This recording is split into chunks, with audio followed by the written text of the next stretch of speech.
Thank you, Beck. I'd like to thank, first of all, the Wellspring organizer, Leslie Barnes, who can't be here with us, but she made a tremendous job creating this series.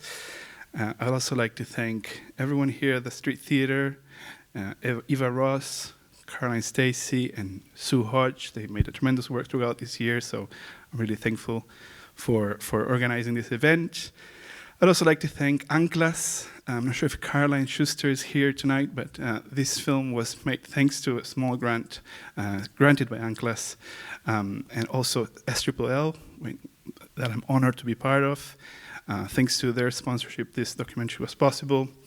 And last but not least, I'd like to thank my family, my wife and my 2-year-old. This documentary was made at what my colleague Luis would call ungodly hours because of the time difference with South America. Sometimes some of the conversations that we had with some of the filmmakers were done remotely from Canberra, and the time difference between South America and Canberra was not always let's say, the best. So thanks to my family for accommodating in these situations. We're going to watch 3 clips of a documentary. The documentary will be soon uploaded to YouTube. It will be freely available in YouTube. It's called Secretos Precarios. As Rebecca said, we practiced Spanish pronunciation. I think she did pretty well. We're not going to watch the whole documentary, but we're going to watch around 20 minutes of it. The first part is perhaps the most dense, the most abstract, in which the filmmakers and one critic discuss 2 main ideas, 2 main dimensions of political thrillers. The first one is the politics, and the second one is the ethical. So you will hear from one critic, who is also a journalist, and you'll hear from 6 filmmakers from Argentina and Uruguay. As we're very well known, we speak very, very fast. So you'll have to bear in mind this and bear with the subtitles. After that, we'll unpack those discussions and do the round table with my panelists here, who join me tonight. We have on my left Luis Gomez Romero, who comes from University of Wollongong, and I have on my right Claudia Samber, who's coming from Melbourne, University of Melbourne. I'm pleased to be surrounded by them because they're not just researchers who research on film, Latin American film, but they're also practitioners. Luis premiered 2 years ago, 20 Minutes with the Devil, a play here at Street Theater, and Claudia premiered a documentary called Hidden Treasures about the Chilean diaspora in East Germany. So they're very well equipped to have a conversation tonight about Secretos Precarios, so I hope you enjoy it. Thank you.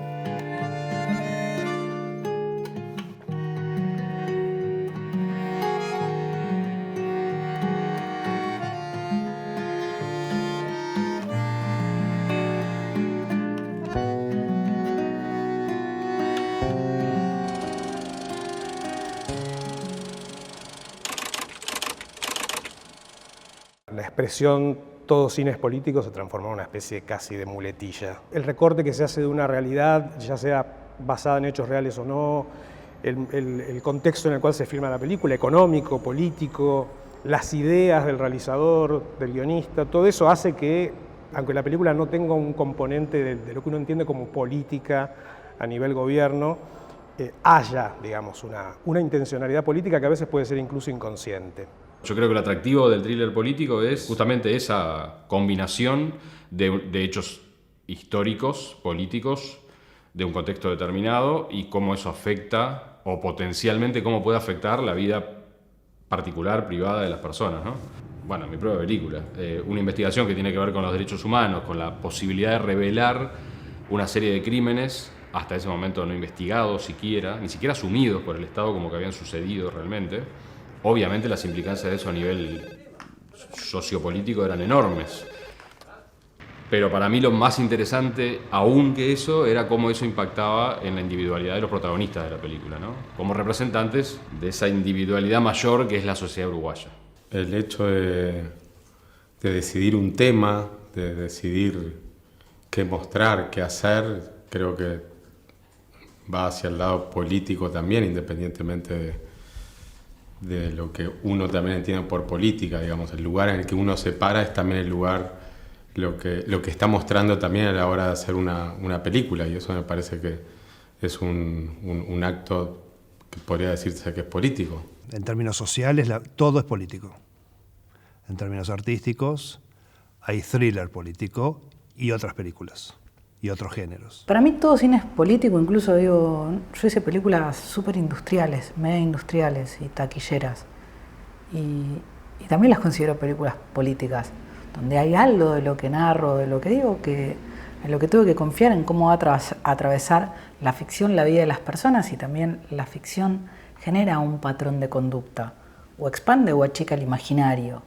El tema es que hay películas que no se hacen con ningún propósito político, de pronto, aunque finalmente lo tengan, porque siempre es un reflejo de la sociedad en cualquier versión, en comedia, en thriller, lo que fuera. Interpretar o proponer algo sobre un periodo histórico cualquiera fuera, siempre es una obra personal, una película es una obra personal, una obra artística, que se hace de la subjetividad, me parece que siempre habrá motivaciones, ¿no? Es más, muchas veces uno como espectador las busca, ¿no? Es decir, ¿por qué este autor me habla de esto? ¿Por qué este autor pone esto de relieve? El debate entre lo personal y lo político está zanjado hace ya muchos años, lo cual no quita que hay momentos de la vida y de los personajes de la ficción que creamos que quizás no responden a una lógica estrictamente política.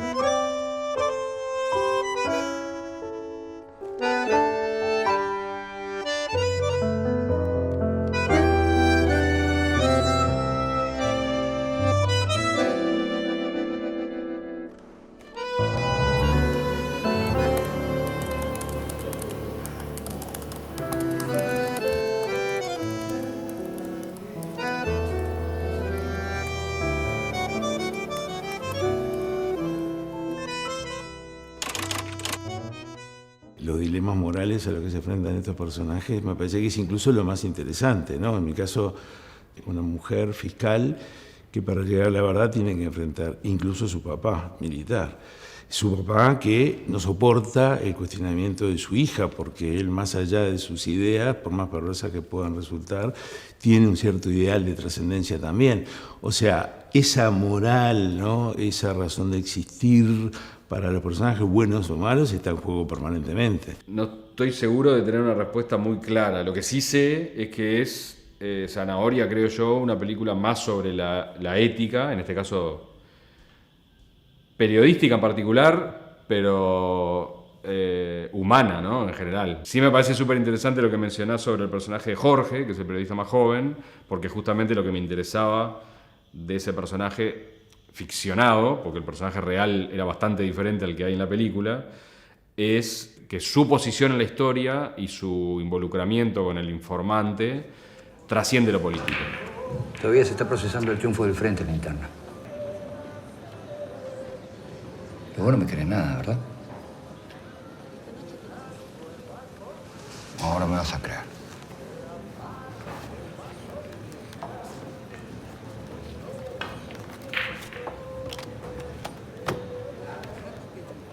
Después vamos a un kiosco y te sacas una fotocopia.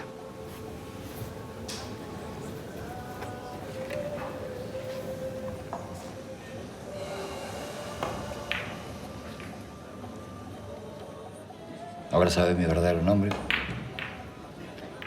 Sabes dónde vivo. Podés ir y hacerme una denuncia.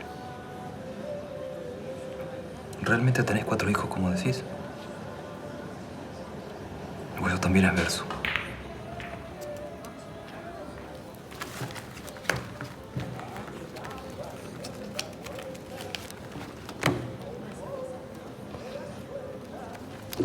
Milton.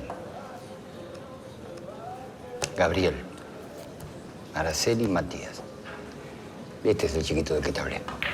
porque no es un periodista cuya formación, a diferencia de Alfredo, que es el más veterano, viene de una experiencia política, digamos. Jorge claramente no, Jorge es un joven periodista que estudió probablemente periodismo y se formó en la academia, digamos, y esta trama lo enfrenta a una serie de convicciones éticas que ni siquiera él sabe muy bien cuáles son, hasta que él se enfrenta a un personaje como el de Walter.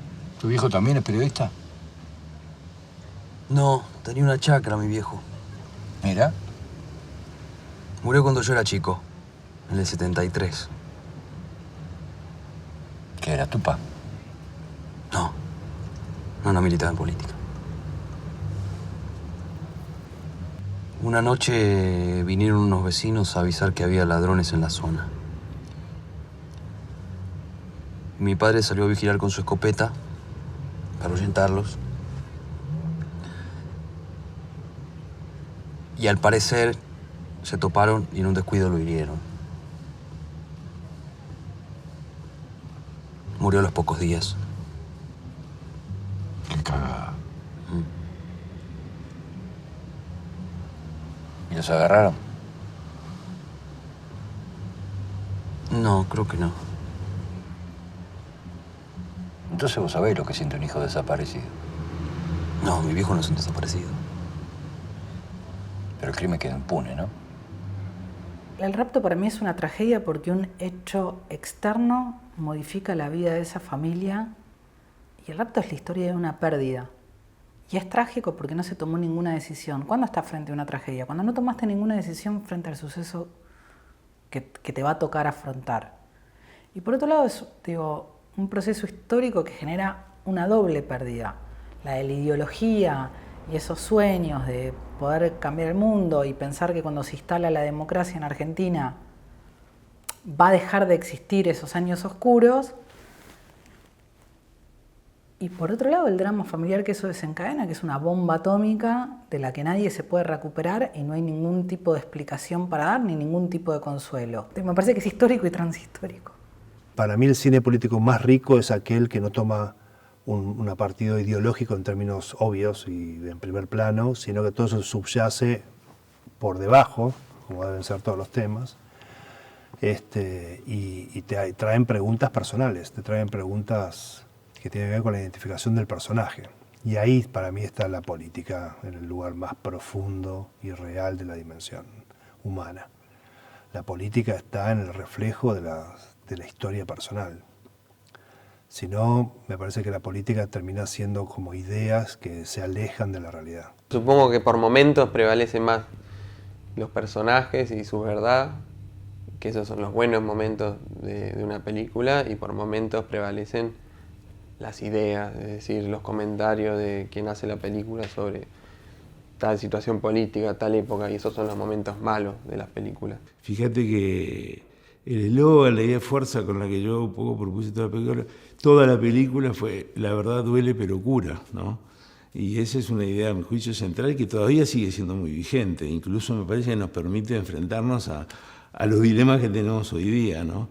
Entonces, si algo pudo aportar todo ese relato era justamente para poner una clave moral sobre los hechos, ¿no? No sé, me parece todavía hoy una síntesis muy buena cuando nos enfrentamos todavía a estos dilemas, seguir o no buscando la verdad sobre los desaparecidos o cualquiera de las encrucijadas de la construcción de la memoria sobre todo esto, en fin, solo se puede resolver desde ese lugar, desde una reflexión moral diferente en la interpretación de los hechos. Ese es el aporte que pueden hacer estas obras, al que pueden aspirar al menos, ¿no? So thank you very much, Fabricio, for inviting me to this event. I was really very looking forward to kind of delving back, into this Argentine, Uruguayan, Chilean way of making films. And I think in seeing those trailers, and I know some of those films, talking about the political, kind of what is a political thriller. And of course, in that very generic way of taking this genre, of course, there's a political struggle, there's a conflict there. But when we go to Latin America, this has a very local flair.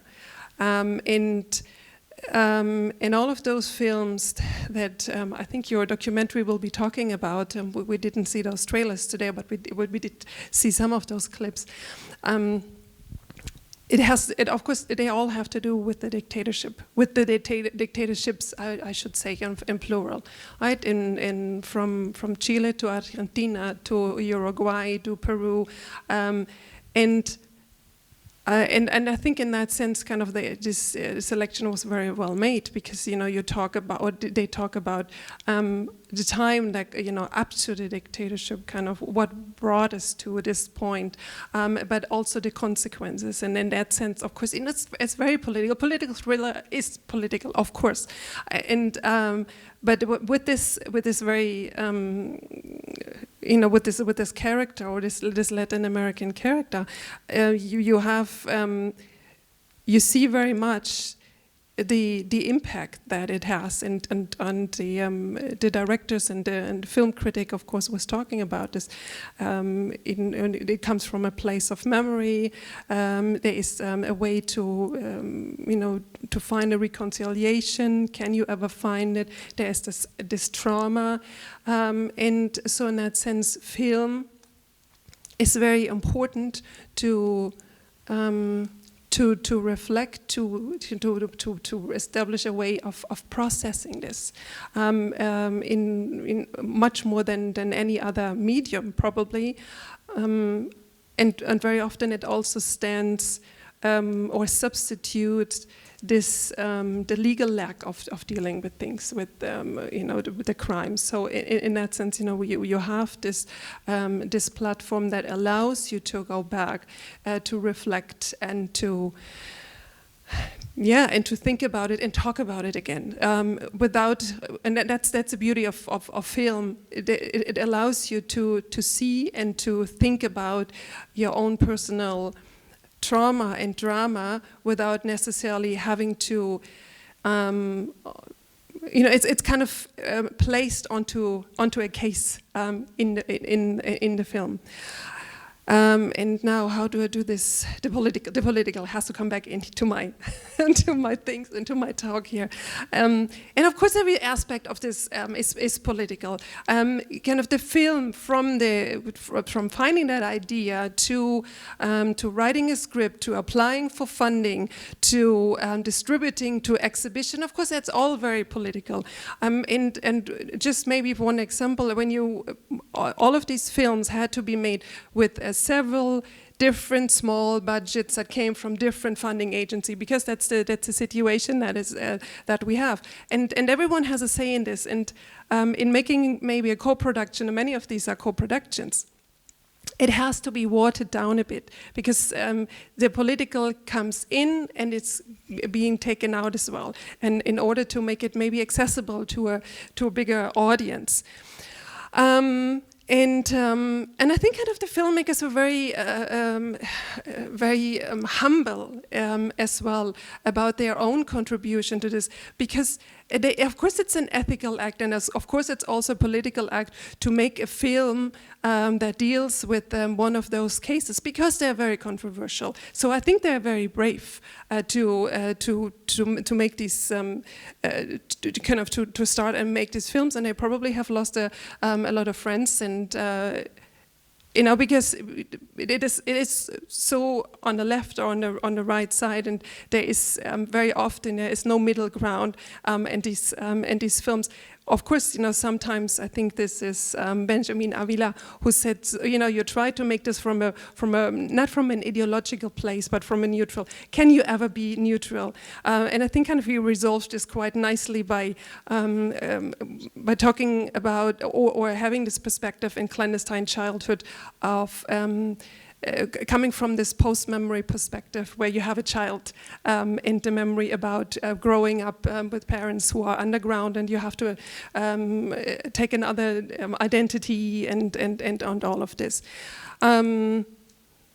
So yeah, I mean, film in this Argentine, Chilean, Uruguayan context very much takes the place of seeking social justice. Yes. That's what I wanted to say. Well, I need to.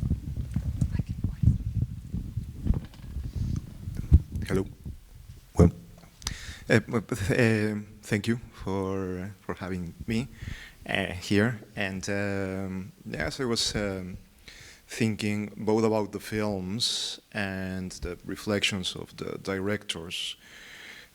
What came to my mind was this. It's a very ancient concept in politics. That is the concept, and it is related to the title of the documentary, Secretos Precarios, Precarious Secrets, because in democracies we pursue publicity, accountability.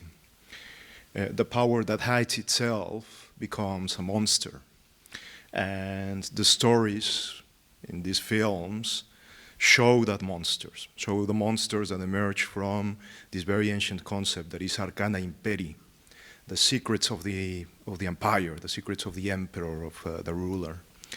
And in one of the films, specifically in Clandestine Childhood, Infancia Clandestina, we see the other side, because along with if there is an Arcana Imperii, if the ruler is keeping secrets, then it provokes the other side of the coin, that is the Arcana Conspirationis, the secrets of the conspirator. So, this touches with my original formation or deformation. The first thing that I studied was law, and I have always looked or tried to look at how our notions of the forbidden and the permitted emerge from culture, and it emerged from this sort of stories. When we are faced with this monster that is hiding, there are the secrets of the states, the secret police, the disappeared. I have more to say about the disappeared. That is the contribution of Latin America to the ugliness of the world, the forced disappearances, people who get lost, either taken by the state, sometimes taken by criminal organizations, and you never know about them again. And then the tears in the social fabric that these absent people leave. So when we are faced with these monsters, then we need to take decisions. We are facing a crisis. And the term crisis comes from the Greek chrysis, and it means judgment. So we need to make a judgment in that moment, and this is where the ethics comes into the scene, into play. So because there's no way to avoid it. Once you have a power that is trying to keep the secret, and that secret, paradoxically, is what sustains that power, what makes it bigger, stronger, scarier. And once you are faced with that, there's no way to avoid making a decision. There's the moment of judgment is placed before you, and what are you going to do then? And this is what the films invite the audience to think about, and what you have captured beautifully in those interviews that we see in these first minutes of the documentary. So thank you for that, Luis. So I'll speak to a few things mentioned here. I'd like to start talking about the word ideology that Benjamin Avila, the filmmaker who made Clandestine Childhood, which is basically the story of his childhood, his own childhood. He's the son of a guerrilla woman who was exiled in Cuba and decided to come back to Argentina in 1979 in the middle of the dictatorship, and was killed during the dictatorship. So it's a story of his childhood, and he says that he prefers films that are not ideological, and I know that sounds very controversial, and it also sounds a bit strange for a filmmaker who makes political thrillers. But I think that he has a very good point there. I think that political thrillers are not about political ideas. They are there to mobilize political affect, emotions in the spectators, in the characters. And also I'd like to speak to the monster, the idea of the monster. As Claudia said very well, all these thrillers have in common that their historical background is what is commonly called the Plan Condor, the Operation Condor, and the legacies of the Operation Condor during democratic times in the Southern Cone, especially in Uruguay and Argentina, but also in places like Peru or Chile or Paraguay. And the monster in these films is basically the state. Thrillers always have monsters. It could be a supernatural monster, it could be something, a thief, it could be different things, but in these thrillers, that is always the state. And this speaks to the word thriller, which it's very hard to translate into Spanish, but as I think you all speak English here, the idea of piercing is what the monster does to the characters and to the spectator, right? Thrilling the surface of something, our skins, when we're watching thrillers, we feel thrilled. The monster is dealt in a way that has to be understood in different contexts, right? That's because political thrillers are essentially, mostly like thrillers in general, transnational genres. So they depend not only on watering down the story to make it more palatable to a transnational audience, but also putting an accent on emotion, on the affect that generates this monster that comes to pierce you, to thrill you. Yes, I think that, I'm not sure if perhaps we should go to the next clip, yes? Okay. Todos los thrillers políticos trabajan al mismo tiempo, si están basados en casos reales, el elemento puntual o los elementos puntuales, geográficos, históricos y de la trama, pero al mismo tiempo tocan temas que son universales, atemporales, el poder, el abuso del poder, la corrupción. Los temas son universales, no son específicos, no son políticos, en términos no partidarios, sino de organización social, digamos, ¿no?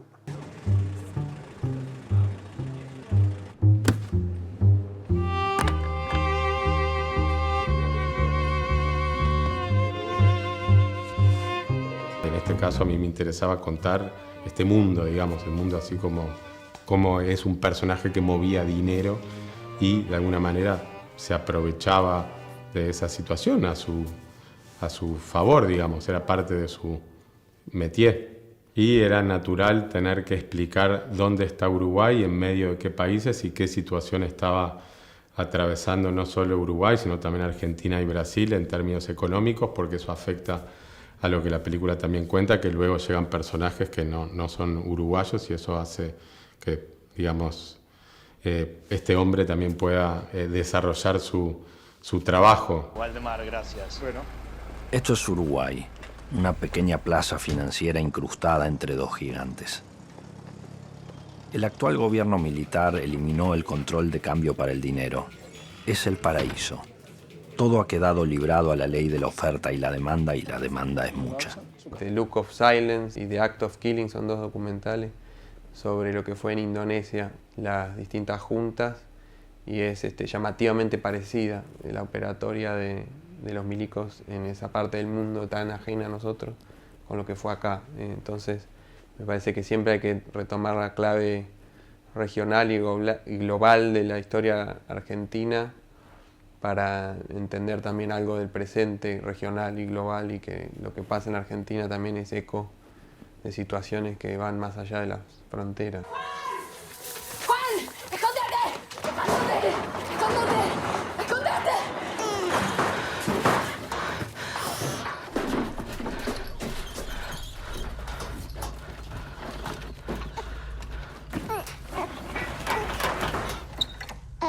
El thriller político sigue siendo un género, por lo cual sigue convocando una serie de espectadores o de suscriptores en este caso, ¿no? Porque también pasamos a la noción de espectador a suscriptor. Hoy en día ya no podemos pensar en capitales nacionales, porque no hay forma de pensar, la cultura desde ese lugar.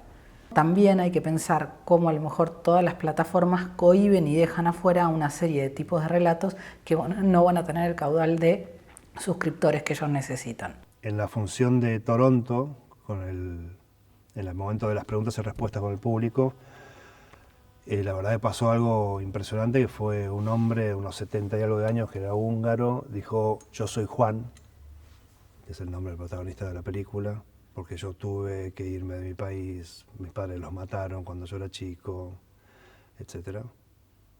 Cerca de él, un poco más abajo, levanta una chica iraquí de 20 años, vivo acá, me tuve que ir por todo lo que pasó con Irak y todo eso, me tuve que ir.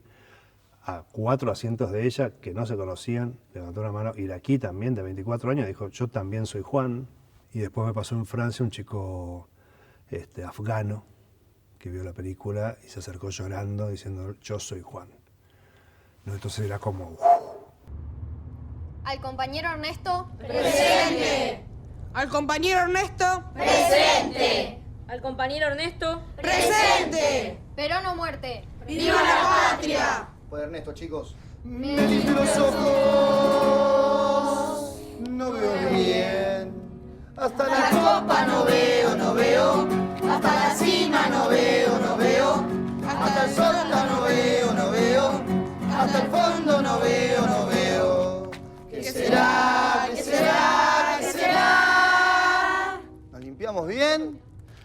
No puedo ver la cima sin tiempo hasta el fondo. No veo, no veo, no veo, no veo. No puedo ver la copa sin pollo en el sótano. No veo, no puedo, no veo, no puedo. No veo, no puedo, no puedo, si puedo. No veo, no puedo, si puedo, si puedo.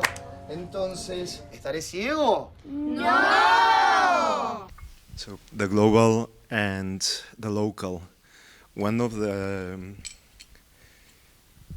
these films were originally intended for local South American audiences, but now we are discussing them here in Australia, and I think that's one of the wonders of our world, just to realize that the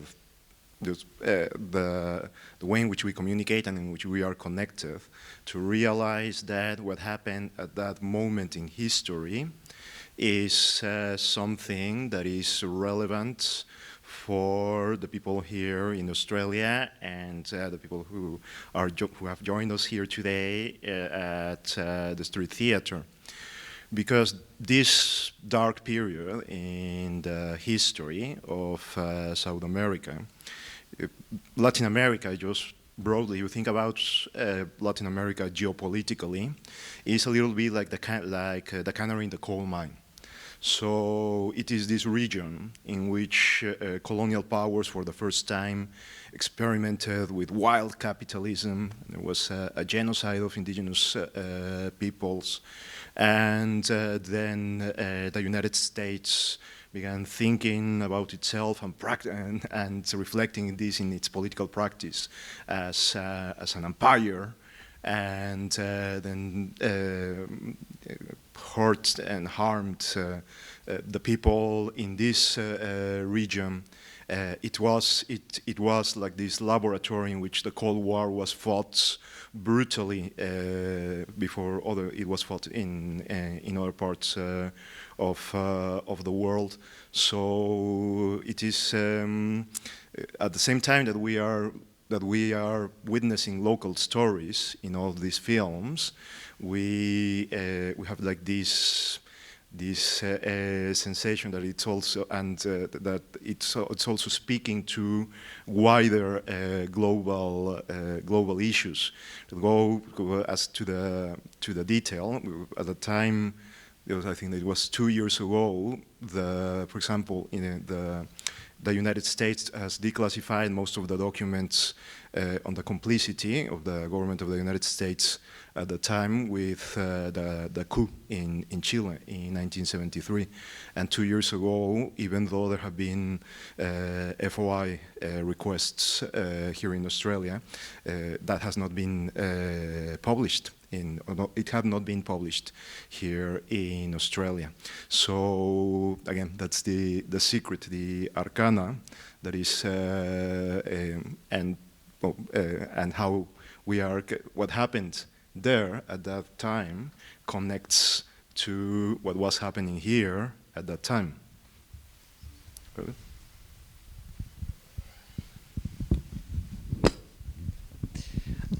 Yes, I would also say, we're talking the local and the universal. Of course, we're talking about audiences, and I think everyone or every film is thought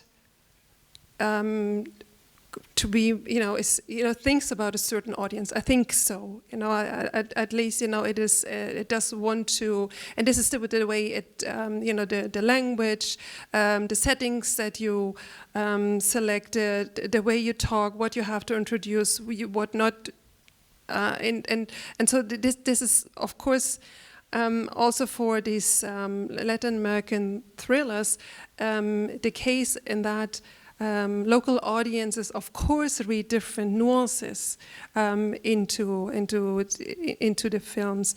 They themselves, many of them, have experienced what it is to live abroad, exiled, or you're never safe. There's always some sort of suspense there, and kind of these anxieties. I mean, this is of course very close, and I think that's why, as an audience or certain groups, not even there, of course there are certain stratas. I've got kind of an older generation, now an older generation who have lived this in the 1980s, 1970s, 1980s. Then you have a younger generation who have heard from their parents, from their grandparents, what it is or what it was like, and in a way they also have a certain relationship.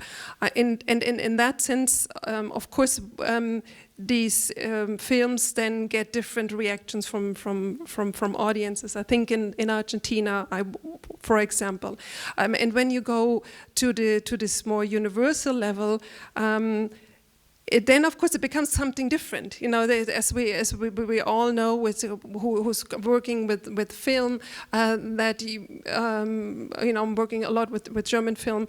That in Australia I get kind of very different reactions from students, from audience than I would get in Germany. This is because they audiences here in Australia or young people understand film in a very different way, and they see film in a very different way.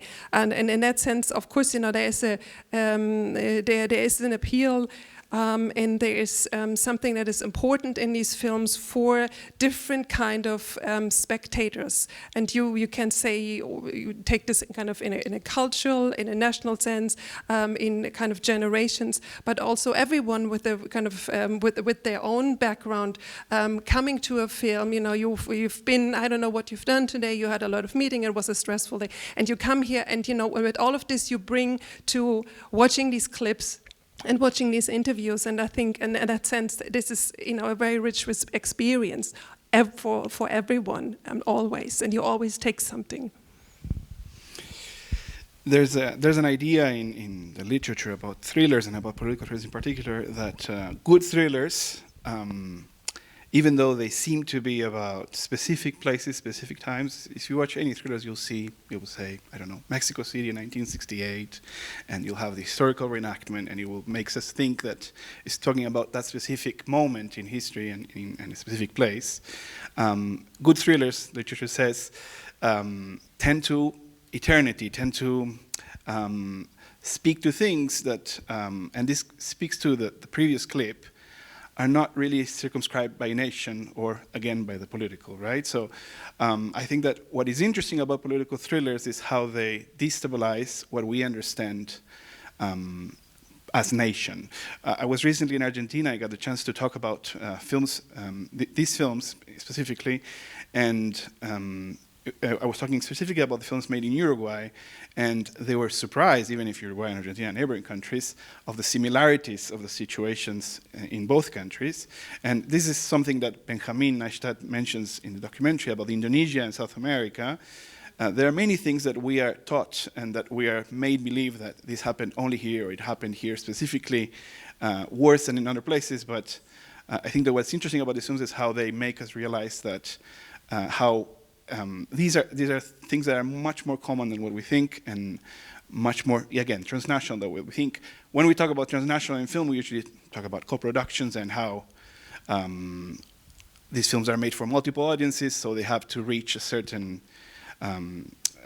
degree of entertainment so that they could entertain different audiences, but I think that there's also a very interesting point about how they destabilize the nation, the idea of nation, and the idea of the political. And I'll mention briefly this, I didn't say before, the idea of the question about if everything is political or not. I think it's particularly interesting in the political thriller because it's something that is a very old idea, partly what Luis was saying, the idea that everything is political or that literature is always political, that film is always political. I think that political thrillers are telling us that it isn't, that there's always something that escapes both the political and the idea of nation. So I'll leave it at that and we'll watch the third clip. El cine argentino es hijo de la precariedad. Nunca tenemos suficiente tiempo para llegar a los niveles óptimos de una escena. Siempre filmamos más páginas de las que se deberían filmar por día. Eso condiciona terriblemente la capacidad del cine argentino de brillar. Y sí, inevitablemente, en el cine independiente, el cine latinoamericano, es donde estamos nosotros y todo, no podemos plantearnos grandes reconstrucciones de época, ¿no? O sea, pero bueno, también se han hecho maravillas, no sé, como en todo el cine, digamos, ¿no? Los recursos versus realizaciones es una contradicción permanente. Precariedad y cine uruguayo son sinónimos en un punto, ¿no? O sea, es una realidad. Las películas uruguayas en general se hacen con un presupuesto muy por debajo de lo idealmente necesario para hacer una película en las mejores condiciones, ¿no? Se refleja concretamente en limitaciones de producción, en tiempo de rodaje, en días de rodaje. A mí me hubiera gustado, al ser una película ambientada en una campaña electoral, que la campaña electoral estuviera más presente, una reconstrucción de época o de contexto de campaña electoral mucho más presente a lo largo de la película, y eso no fue posible por una cuestión de producción, básicamente. Los uruguayos han tomado una decisión. Luis Eduardo. Nuestros resultados actualizados a lo largo de los últimos minutos concluyen en que el doctor Tabaré Vázquez recibió el 51%. ¡Vamos, carajo! ¡Vamos, carajo! ¡Sí, señor! ¡Sí, señor! ¿Viste que no había segunda vuelta? ¿Viste que no había segunda vuelta? ¡Claro! No sabés cómo está la interna con el triunfo del frente. Hay un revuelo tremendo. Porque hacer, no sé, despliegues en las calles de Montevideo del año 2013, que es cuando filmamos, ambientándolas en el año 2004, por más que no fue mucho tiempo atrás, pero de todas maneras había pasado el tiempo, era una limitación real. Entonces tuvimos que representarla de la mejor manera posible, a través de medios de comunicación, de audio en off, de algún banderín, de pintadas en las calles. Pensemos que tenemos un instituto de cine nacional en Argentina que por razones multicausales en este último año está peor que nunca, por una decisión política. Digo, la región tiene un problema. Argentina tenía un instituto de cine y una ley de cine que la verdad fue pionera en la región. Y esa ley de cine, cuando la estructura económica de un país y cuando las decisiones políticas de ese país acompañan que un instituto de cine fomente la producción nacional, los recursos a lo mejor no son totales, pero podés acotar el relato para contar un cierto tipo de películas. La verdad es que el Rapto no iba a poder financiarse totalmente con un crédito o con un concurso del Inca. Entonces, la verdad que en ese sentido tuvimos mucha suerte de que una plataforma como Paramount aceptase una película que era, en términos artísticos y lo que proponía el relato, más jugada, si querés. Nosotros filmamos 4 semanas y tuvimos que suspender el rodaje porque nos quedamos sin plata. Entonces, y volvimos a filmar 4 meses y medio después, en las vacaciones de julio, porque los chicos tenían clases y no podíamos filmar. Y tuvimos que volver. Entonces la escena del auto quemado, eso en el guión original era una rama sobre un lago que ellos terminaban cayéndose al agua. Imposible de filmar en invierno. Entonces empezamos a cambiar el guión en base a eso y en un scouting de casualidad encontramos ese auto quemado en medio de un bosque. Sacamos una foto, hablé con Marcelo Müller, con quien yo co-guionaba, y reescribimos toda la escena en función de eso y fue 10.000 veces mejor. La limitación de presupuesto, como les decimos a los estudiantes de cine, yo trabajo en una escuela de cine, es también una oportunidad para Usar la imaginación.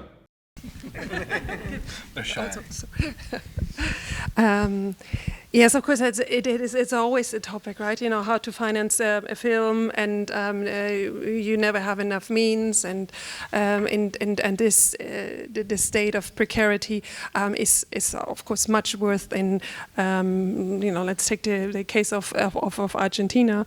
I mean, it's actually really a miracle that they have done what they have done in these films with the first league of actors, Daniel Hendler and Dario, what's his name, Gamberetti? Yes, Julia Silverberg, and of course you need cameras, you need the editing, all of this. You realize that at the moment, right? You know that it takes a long time to find the idea, to realize, to shoot, to have a kind of a post-production in, and even though kind of all of these technical equipment, you have that. Well, it is there. It exists. You don't always have it available, and it is very expensive. And something that they've also mentioned is time. You never have really enough time to think something through, or to shoot this scene again. And I was working with an Argentine filmmaker who was financed by Inca, the Argentine funding agency, and this was also mentioned here. And he was making a television series, I think it was 6 or 8 parts, on the social and the cultural, political dimension of lighthouses.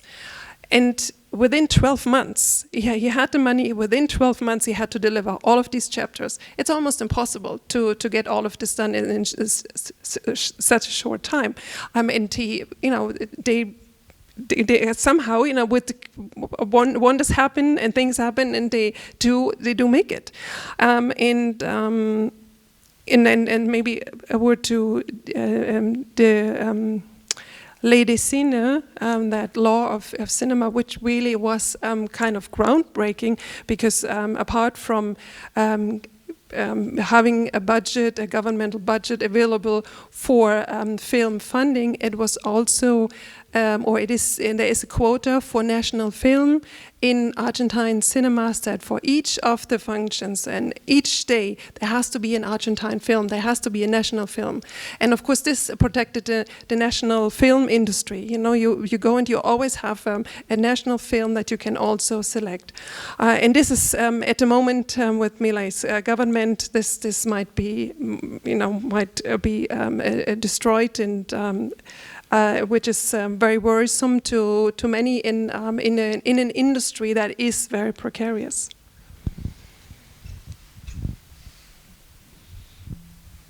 Well, I think this is not of course here it is referring your documentary to film, but it's just the way many things are done in Latin America, in my film, in my experience, and then it is tough to explain it here. But for example, there could be a journal, and an academic journal, and it is so the first issue is amazing, and you have this editorial board with people from all over the world, and they are all committed, and then you cannot publish the second issue because the budget is gone. But that lack of resources, that constant precariousness is addressed with imagination and enthusiasm. Sometimes it doesn't work. I mean, there was one time in which there was this suitcase, and it had lost the little things the things that the legs that you put so that it stood up. It had wheels and then some little legs, and they fell, and we were living in Spain at the time, and we brought, can you fix it? And I said, no, because we don't have those parts. And then we traveled to Mexico, and we brought the suitcase, and what they did is that they put heels from women's shoes instead of it worked for around 3 months, because then they fell, but at least it was the job was done. And as I was watching this part of the documentary, I have good memories of that, and I think that is something that perhaps we could. As I was having these memories, I thought, there is something in it. Sometimes the result, the outcome, is not as right as you would have wished, but putting your imagination to work to get things done, and usually you get something pretty good. Just a brief clarification about the word precarity. Perhaps some of you may be wondering why didn't you just say poverty? And precarity is not the same as poverty, and that's a very important distinction to be made. Argentina is not as poor as other countries in South America. For instance, it has a National Institute of Film, right? And many other films in South America, many other film industries from South American countries have benefited from this National Film institution. So the idea of precarity is to show that there's wealth in precarity as well, right? It's just inequality more than poverty. And traditionally, political film in Latin America moved away from genre film like political thrillers, and would perhaps use more documentaries to talk about poverty. There was even, in fact, a Brazilian filmmaker, Glauber Rocha, who proposed an aesthetics of poverty for Latin American film. And I find Latin American political thrillers interesting because they don't go with that. They say, we're going to do a film genre, we're going to go with a film genre that is expensive, that is very much a Hollywood film genre, which requires high budgets, and we're going to make it our own. We're going to appropriate it and use it as a vehicle to talk about political issues. And that is so interesting how it permeates not only the funding or the lack of funding, lack of resources, but also the stories that are told. In one of the films, some of the scenes you've seen, Zanahoria, Operation Carrot. I know that for those of you who know Bugs Bunny, perhaps the translation of the title wasn't the best. Zanahoria tells a story about a former secret agent of the Uruguayan state during the military that after the downfall of the dictatorship became unemployed and started basically scamming journalists for small pockets of money. And that's a story of precarity, in which the economical aspects of society are intertwined with political aspects of precarity. And this is not just related to economical precarity. It's also very linked to a very deeply story that is the foundational narrative of Latin America, which is a place that comes from what Luis was mentioning, the women's hills, the hills, which is very connected to a colonial ties with Spain. The figure of the swindler, the picaresque story is very present in these political thrillers in places that you wouldn't necessarily imagine. Talking about dictatorships, you wouldn't imagine the picaresque stories and swindlers and sly characters featuring in, but it's very important. So yeah, just wanted to make that clarification. And I think that now we are open for questions.